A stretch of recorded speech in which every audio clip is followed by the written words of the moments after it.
Jim Nantz and Phil Simms will have the Colts, and they're going to have a lot more of the Colts in the years to come, and they'll have the Colts and the Niners this afternoon in San Francisco, and we welcome back Phil Simms. Phil, good morning. How are you? I'm doing well, Michael. You're right. It's early out here, but you know how it is when you travel west. You get up early. You get up early. And, Phil, a lot going on in this game, an enormous amount. You're in the right place today because not only do you get the reunion of Luck and Harbaugh, but so much going on with these teams. The Colts make the trade. Let's forget whether you like the trade, don't like the trade. We'll do that another day. Tell me what you think Richardson will bring to this offense. Well, you know there's a new offensive coordinator in Indianapolis and Pep Hamilton replacing Bruce Arians. Whole different style of offense in their thinking. They want to run the ball more. They use a lot of the stuff you saw at Stanford, unbalanced lines. They said, look, we have a fullback now on the roster, which was pretty funny because they did not even have one last year. And Trent Richardson fits that style.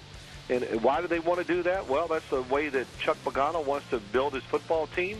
And also, it's a way to preserve Andrew Luck. It was a great year by Andrew Luck last year. They go to the playoffs, but he probably got hit more than any quarterback in the NFL. And the organization, you have to sit back as an organization and go, we have a great quarterback who's going to be one for a long time.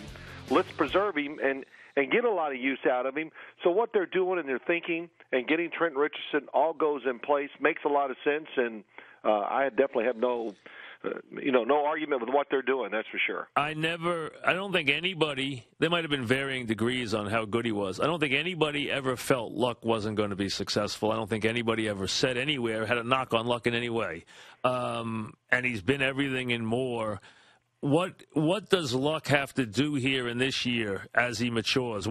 He had such a big first year. What's important for him in the second year? Well, I think just to be a little sharper, Mike. Second year, knowing what you've done the previous year, the experience, and what you did wrong. And we talked about the hits. He's got to learn to get rid of the football sometimes and not go down with the ship all the time. We know he's tough, he's strong, and has a good arm. There's no doubt about that. The other thing is just continue to keep working on throwing and to get more accurate. He does miss plays. Last week against the Miami Dolphins, missed a few big passes that you just got to expect your starting quarterback to make. And Pep Hamilton, I don't say this because they have a new coach, but I can see a difference in Andrew Luck when I watch him play. He's changed some of his fundamentals just a little bit.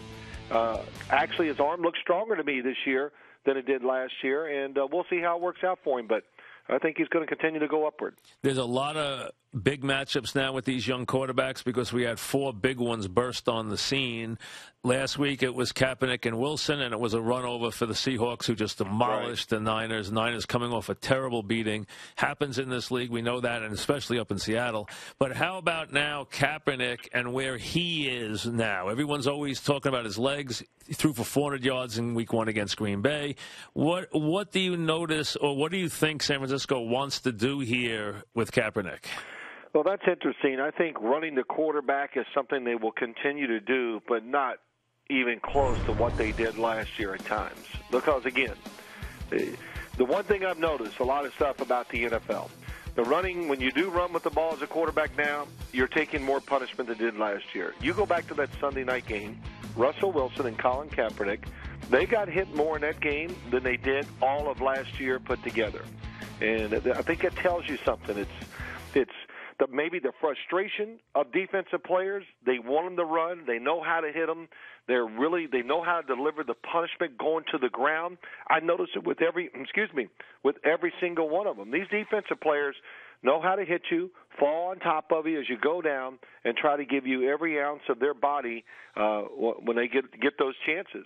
With Kaepernick, that's one thing, but he runs so well, Mike, that he's got to learn to stay in there just a little longer and look for another receiver, because that would be the drawback to his game right now. He misses that second or third receiver, whatever you want to say, who is wide open, but since he can run, He doesn't wait. He pulls it down and takes off. So we'll see if he gets better at that as the year goes along. Phil, I wasn't as high on RG3 last year as everybody else was for a couple of reasons. And last year the praise was overwhelming. But I'm shocked this year that so many people have jumped off the bandwagon. He'll never be the same player.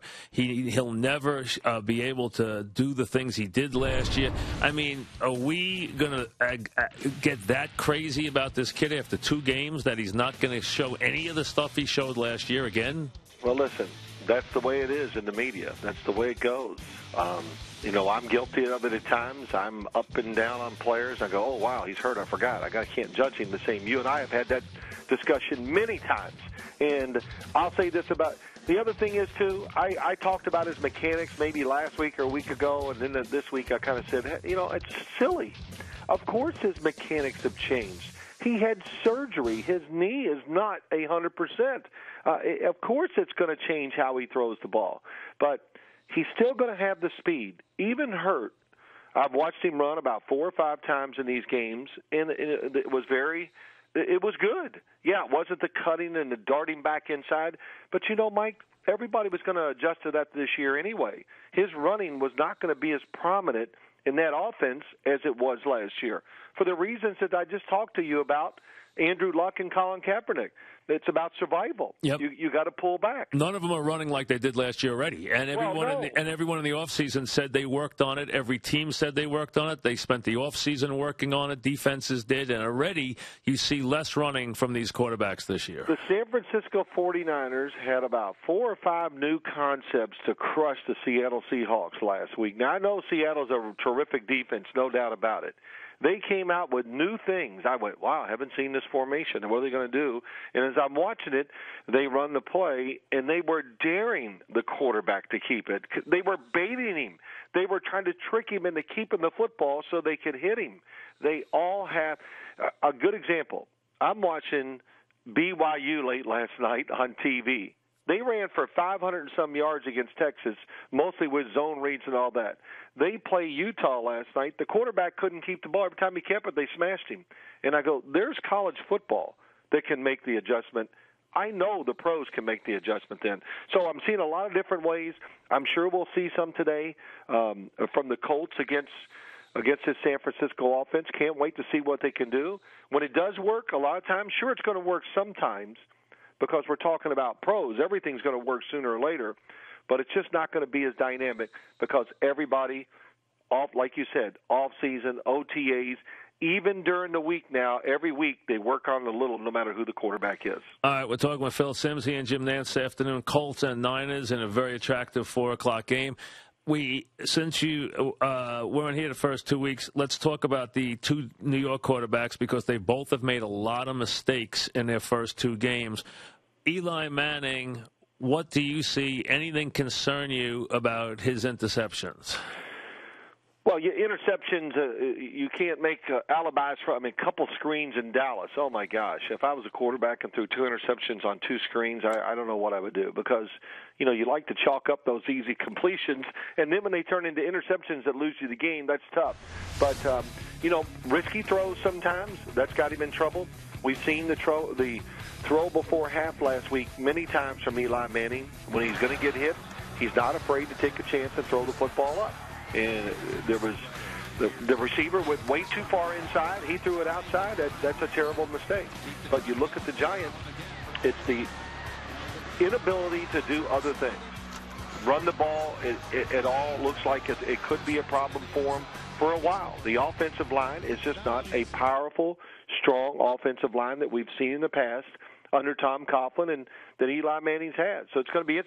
Who's the power running back? Ahmad Bradshaw was the angry, get the tough yards, break tackles running back last year. Who's going to do that for him this year? I know they brought in Brandon Jacobs, but we'll see how many times can he do that again. So it's a big deal. The Giants got to balance their team out a little, and also there's the pressure, Mike. on the offense because the defense can't get to the quarterback. Yeah, it's been very tough. A lot of things have put pressure on Eli. I agree. Now, Geno Smith, you expect rookies to make mistakes. What have you seen? Give me what you've seen from the first 2 weeks from Geno Smith.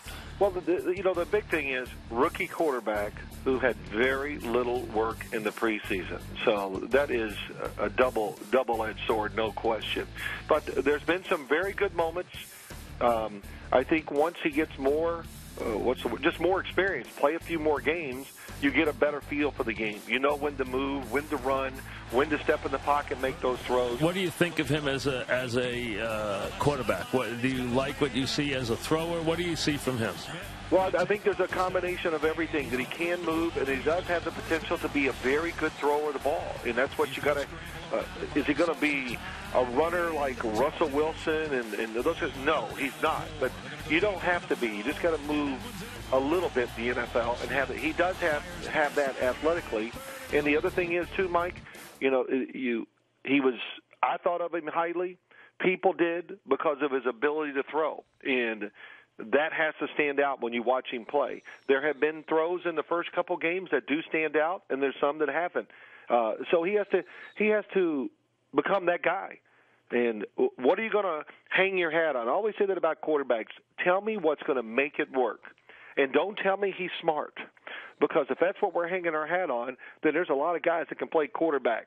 It's funny. I'm watching practice with the 49ers on Friday. Jim Harbaugh came in. We started talking, and I said something about Colin Kaepernick. And he goes, I heard somebody say that arm strength's important in the NFL. It was you. And I went, yeah, I did. He goes, you're right. You have to really throw it now in this league. He goes, yes, there's exceptions, but the defenders are good. So you have to make a lot of hard driving throws in the NFL now. I think you do for the team to be big-time successful. So we got to see that from Geno Smith. It'll be interesting today. I think the Jets so far have done a very good job of trying to make him successful. And that's what you always need for a young quarterback. Thank you, Phil. We'll be watching this afternoon. Good to have you back. All right, Michael. All right, Phil. Take care. All right, baby. Have a good day. Okay.